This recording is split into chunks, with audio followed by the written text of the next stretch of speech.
Hello everybody. In my last video in my story snippets series, I was talking about how I wanted to be a physio and the difficulties that I had in finding somewhere to study, and how finally I found out about the North London School of Physiotherapy. So I started the enrolment process just as I was finishing school, because I had lots of time, because the school year in the UK doesn't start until September, as opposed to the Australian academic year that starts in February.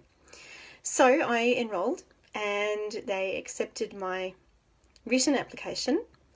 It was unlike really any university application process that I've been through since, or any other enrolment process really.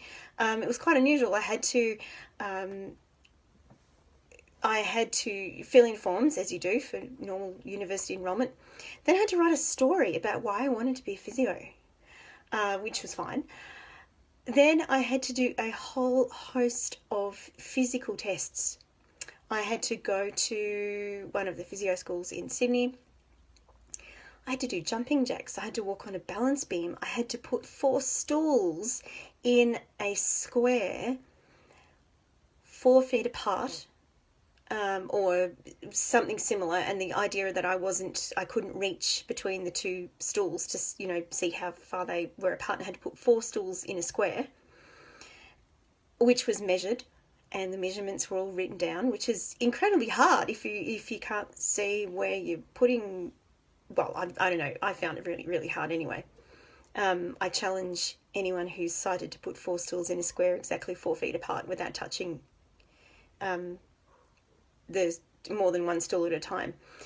Then I had to walk along beside a wall, I think it was something like 8 inches from the wall, without touching the wall.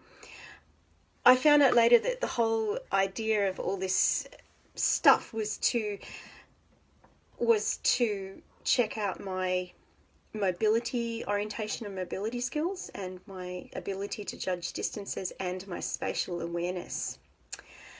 So anyway, I completed all those tests as best I could. I also had to bandage someone's knee and bandage someone's arm and all that, which was fine.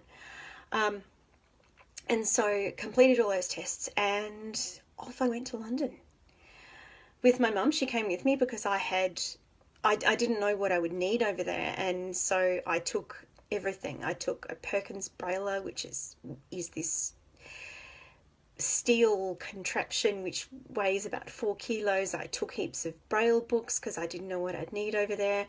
Even though it was a school for the blind, I didn't really know what was provided over there. So I took boxes and boxes of stuff. We had to get special permission from the airline to take all this stuff over. So Mum took me over to London, and I started studying physio.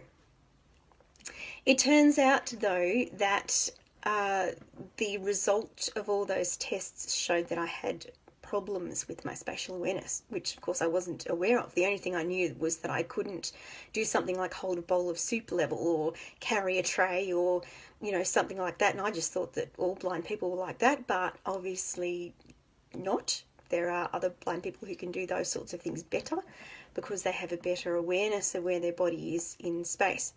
So they suspected that I had spatial awareness problems because of the results of my tests, but they didn't tell us that until I got to the school. I'd spent a term studying there, or 2 terms.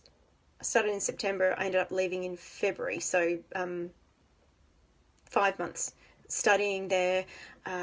We'd outlaid the £16,000 tuition. I must have only been 1 term.